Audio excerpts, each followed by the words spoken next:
ملک میں جو رقم جمع ہو اس کا اصل قیمت کے ساتھ مطابقت نہ رکھنا، یہ کچھ ایسی چیزیں ہیں جو شاید اس ٹرائل میں اس کا جواب نہیں آ سکا۔ اب obviously ملک میں قانون رائج ہے، عدالتیں موجود ہیں کہ جب آپ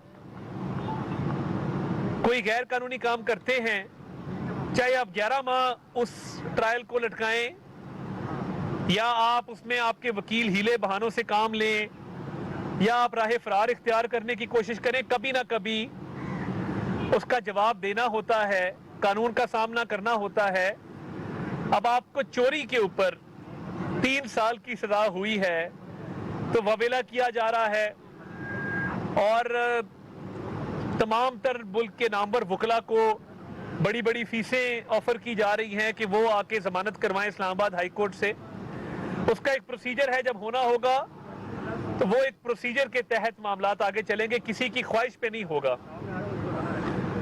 تو بڑے دکھ اور افسوس کی بات ہے کہ سوشل میڈیا پر چہ مگوئیاں چل رہی ہیں، اس سارے معاملے کو سیاسی رنگ دیا جا رہا ہے اور اس بات کا آج تک جواب نہیں دیا جا رہا کہ جو چوری ہوئی اس کا جواب کس نے دینا ہے، تحفے لیے تو وہ کیوں لیے، اگر ڈکلیئر نہیں کیے تو کیوں ڈکلیئر نہیں کیے، اگر بلیک مارکیٹ میں فروخت ہوئے تو ان کو بلیک مارکیٹ میں کیوں فروخت کیا گیا، اگر ان سے حاصل کردہ رقم جو ہے وہ آئی تو اس رقم کو ڈکلیئر کیوں نہیں کیا گیا اور اس رقم کو اپنے ذاتی استعمال میں کیوں کر لایا گیا۔ یہ سارے وہ سوال ہیں جن کا آج تک جواب نہیں آیا، نہ اس کا جواب ہے۔ آج بھی جج ہمایوں دلاور کی بات کی جاتی ہے اور وہ کچھ بد نصیب ہیں جو گاڑیوں کے پیچھے بھاگنے کے عادی ہیں۔ میں کسی چیز سے تشبیہ نہیں دینا چاہتا، نہ یہ مناسب ہے کہ کسی چیز سے تشبیہ دی جائے، مگر اس طرح گاڑیوں کے پیچھے دوڑ لگا دینا، کبھی کہنا رانا ثناء اللہ بیٹھا ہے، کبھی کہہ دینا کہ گاڑی کے اندر جج ہمایوں دلاور موجود ہیں، پتہ نہیں کس کس کی تصویر لگا کے اس کو ہمایوں دلاور بنا کر پیش کیا گیا ہے۔ یہ بی بی صاحبہ نے کوئی منتر پڑھا ہے جس کی وجہ سے یہ بیگ الٹ گیا ہے اور یہ اب یہ وہ منتر کرتی ہیں تو کام تو کرتا ہے، بیگ سیدھا کرتی ہے۔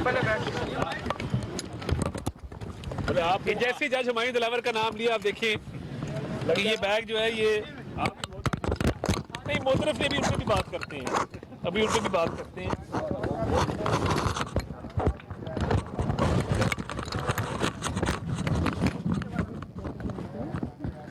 بی بی صاحبہ نے کوئی منتر پڑھا ہے کہ مائک ایک اور بیگ مل سکتا ہے؟ ایک بیگ اور دے دیں۔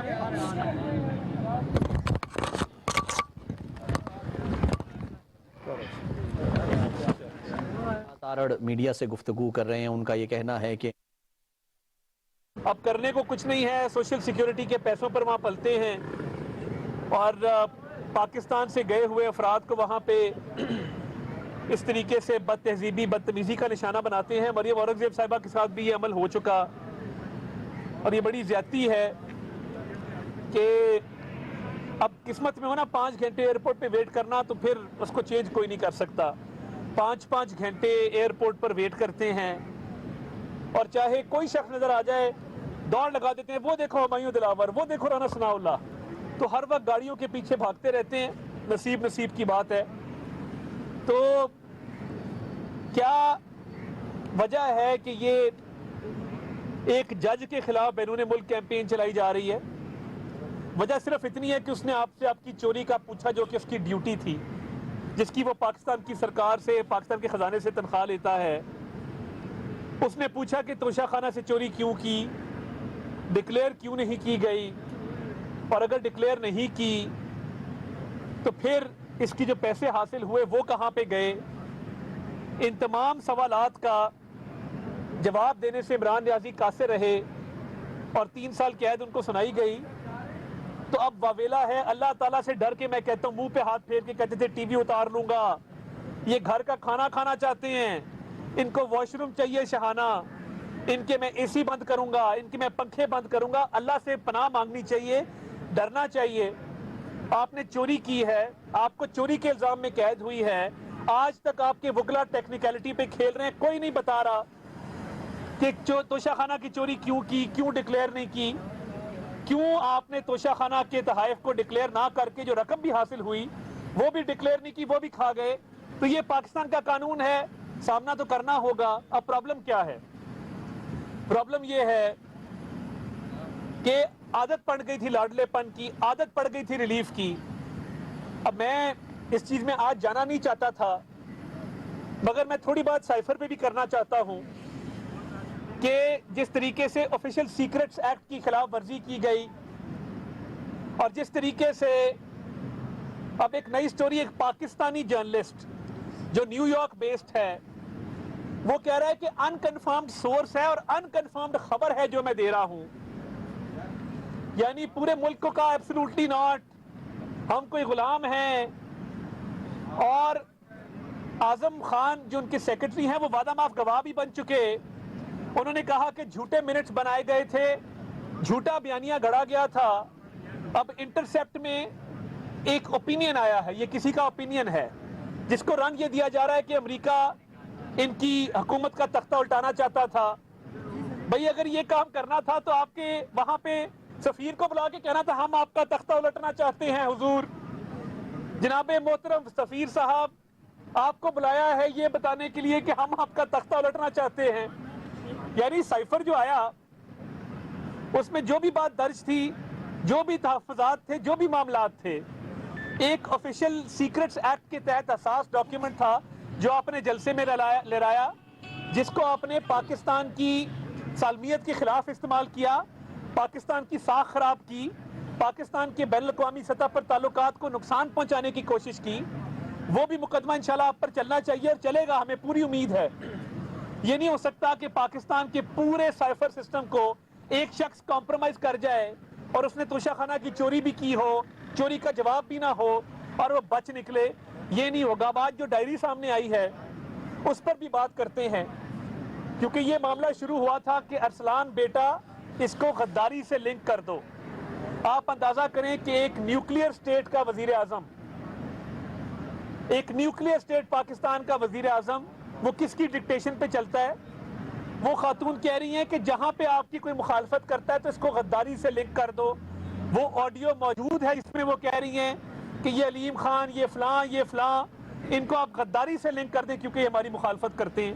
پہلی چیز. دوسری آڈیو آئی جس میں زلفی بخاری صاحب کو فرما رہی ہیں کہ خان صاحب کی کچھ گھڑیاں ہیں, ان کو بیچ وغیرہ دیں, یہ پڑی ہیں, یہ استعمال کی نہیں ہیں. آپ نے اگر F6 میں بیچنی تھی تو یہ دکان سامنے آپ کسی ملازم کو دیں, کسی ڈرائیور کو دیں, ادھر بک جاتی ہیں گھڑیاں. مگر جب آپ نے بلیک مارکیٹ میں بیچنی ہو تو پھر زلفی بخاری جیسا پلیئر چاہیے ہوتا ہے جس کے بین الاقوامی سطح پر تعلقات ہوں. دوسری آڈیو آئی جس میں کہہ رہی ہیں گھڑیاں بیچ دیں, پھر کہہ رہی میرے ساتھ ایک بچی ہوتی ہے فرح. آپ اندازہ کریں اگر وہ بچی ہے اور معصوم ہے تو پھر ہم تو پتہ نہیں کس درجے میں آتے ہوں گے کہ وہ اس کو بھی خراب کریں گے تو یہ آپ گھڑیاں بیچ دیں. یعنی ارسلان بیٹا غداری سے لنک کر دو, زلفی بخاری یہ گھڑیاں بیچ دو.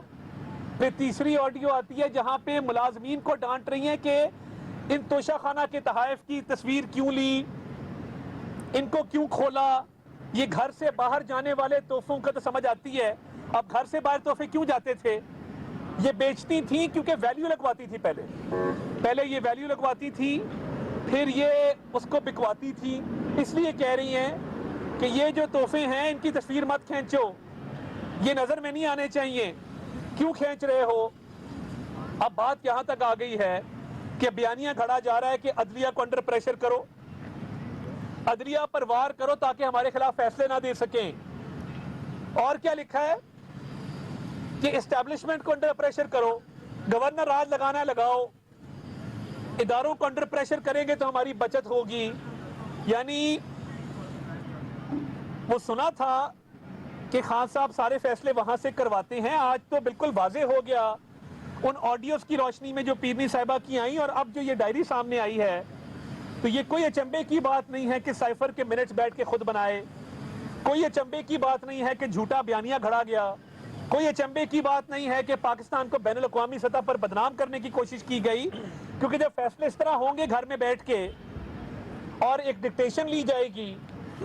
اب ایک اور آڈیو اس کا میں ذکر بھی نہیں کرنا چاہتا، زلفی بخاری صاحب والی، مناسب نہیں ہے، مگر گھڑیاں بیچنا، ارسلان بیٹا غداری سے لنک کر دو، ملازمین کو ڈانٹ ڈپٹ کے کیوں کھینچی تصویریں، تحریک انصاف کو تقسیم کرنے میں بڑا ان کا ہاتھ ہے.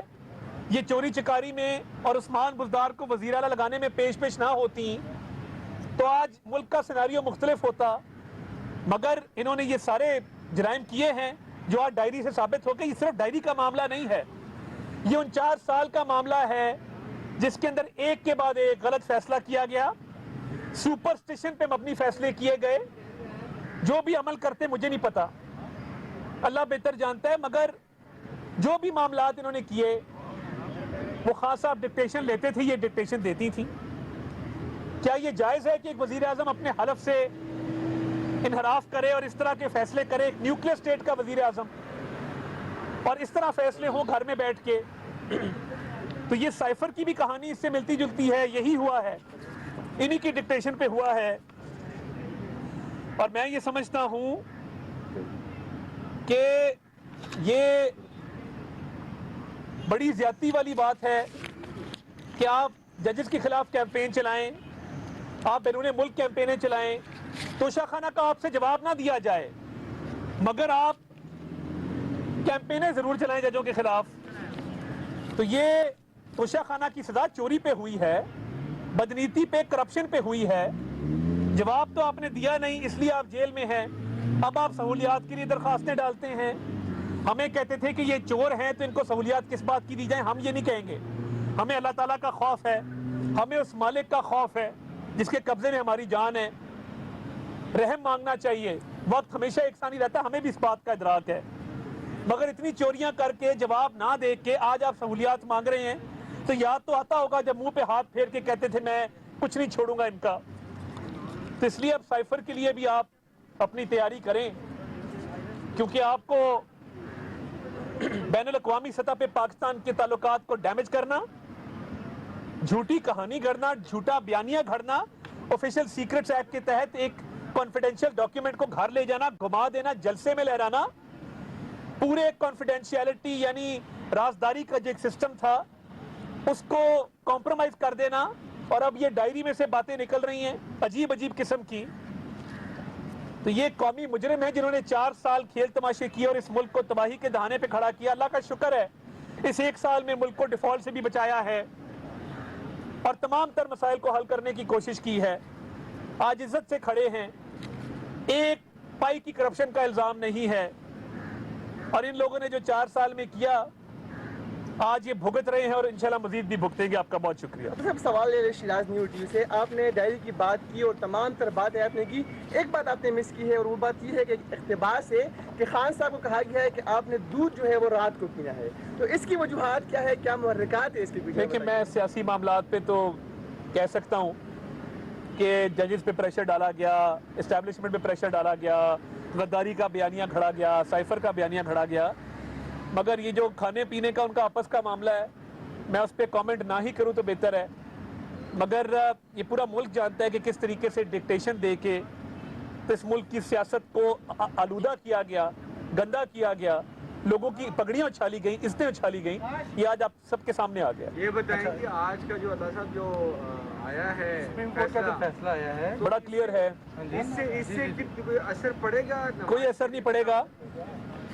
میں سمجھتا ہوں کہ ابھی بھی سینٹ موجود ہے، پارلیمان کی توہین کی گئی ہے، اس پارلیمان کی قانون سازی کو ختم کر کے کالعدم قرار دے کے. ہم نے پہلے کہا تھا ہم نے سیلف سرونگ لیجسلیشن نہیں کی، پرسن سپیسیفک لیجسلیشن نہیں کی. ہم نے کیا کیا، اس قانون کے تحت صرف ریویو کا رائٹ دیا تھا کہ جس کا ریویو وہاں سے ریجیکٹ ہوتا ہے اس کو ایک رائٹ مل جائے کہ وہ اثر نو ریویو فائل کر سکے. میاں صاحب کا پناما کا ریویو پہلے ہی ریجیکٹ ہو چکا تھا، خواجہ حارث صاحب نے فائل کیا تھا اس زمانے میں، تو میاں صاحب کا کیس اس زمانے میں آتا نہیں ہے. میاں صاحب کا 5 سال کی ڈسکوالیفیکیشن کی قانون سازی آ چکی کہ وہ لائف ٹائم نہیں ہوگی، 5 سال ہوگی، وہ ان کی مدت ختم ہو چکی ہوئی ہے. جہانگیر ترین صاحب کی بھی ختم ہو گئی ہوئی ہے. اب اس ملک میں زندگی بھر کے لیے راحلی نہیں ہے.